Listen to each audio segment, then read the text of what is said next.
पितृपक्ष श्राद्ध 2023 16 दिन की अवधि है जिसमें हिंदू अपने पूर्वजों का सम्मान करते हैं और उन्हें सम्मान देते हैं। इस समयावधि के दौरान जो गणेश चतुर्थी के बाद पहली पूर्णिमा से शुरू होता है और अमावस्या पर समाप्त होता है, जातकों को न केवल उनके प्रत्यक्ष जैविक वंश से उन लोगों को सम्मानित करने की अनुमति देता है, बल्कि जिन्होंने उनके आध्यात्मिक, नैतिक और उनके बौद्धिक विकास में हमारे भागीदारी की है, उनको धन्यवाद देने का इससे अच्छा तरीका कुछ और नहीं हो सकता है।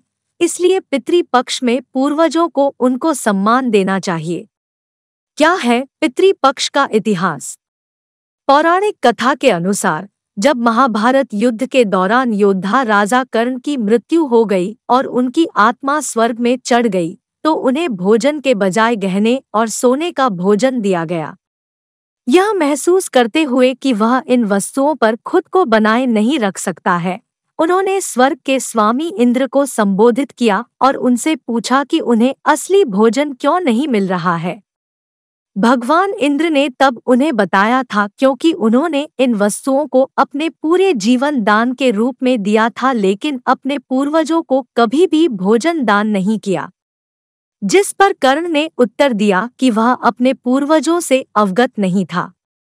इस तर्क को सुनकर इंद्र 15 दिन की अवधि के लिए कर्ण को पृथ्वी पर वापस जाने के लिए सहमत हुए ताकि वह अपने पूर्वजों की स्मृति में भोजन बना सके और दान कर सके। समय की अवधि जिसे अब पितृपक्ष के रूप में जाना जाता है।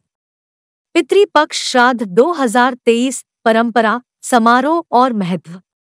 इस दौरान श्राद्ध का अनुष्ठान किया जाता है।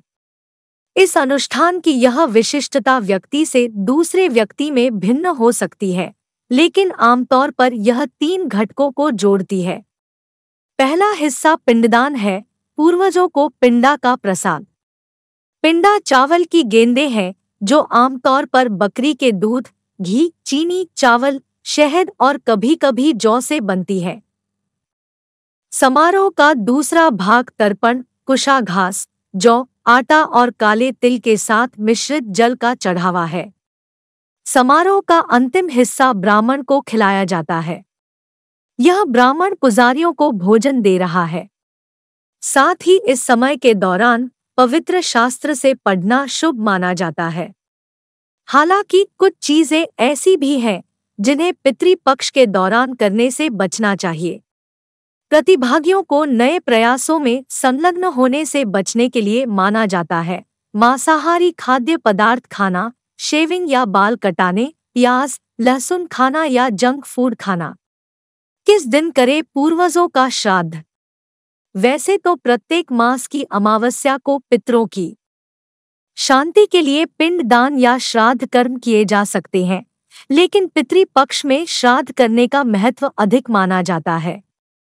पितृपक्ष में किस दिन पूर्वजों का श्राद्ध करे, इसके लिए शास्त्र सम्मत विचार यह है कि जिस पूर्वज, पितर या परिवार के मृत सदस्य के परलोक गमन की तिथि याद हो तो पितृपक्ष में पड़ने वाली उक्त तिथि को ही उनका श्राद्ध करना चाहिए। यदि देहावसान की तिथि ज्ञात न हो तो आश्विन अमावस्या को श्राद्ध किया जा सकता है।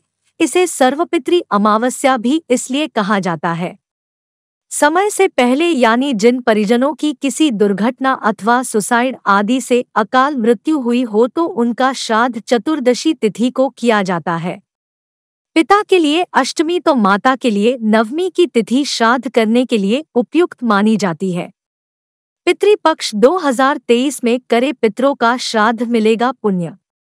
पितृपक्ष 2023 में एक बात का ध्यान रखें कि पितृपक्ष में जो भी व्यक्ति अपने पूर्वजों को याद करता है और पूर्वजों के नाम श्राद्ध करता है तो उसके बड़े से बड़े दुख और क्लेश दूर होने लगते हैं। पितरों की आत्माओं में इतनी शक्ति होती है कि वह व्यक्ति के बड़े से बड़े कष्टों का निवारण कर सकते हैं। पितृपक्ष में पितरों को भोजन कराने से यदि मित्र प्रसन्न हो जाते हैं तो सभी तरीके की ग्रह दोष संबंधी मुसीबतें भी टल जाती है। इसलिए जातक को इन दिनों में विशेष सावधानियों के साथ अपने पूर्वजों को प्रसन्न करना चाहिए।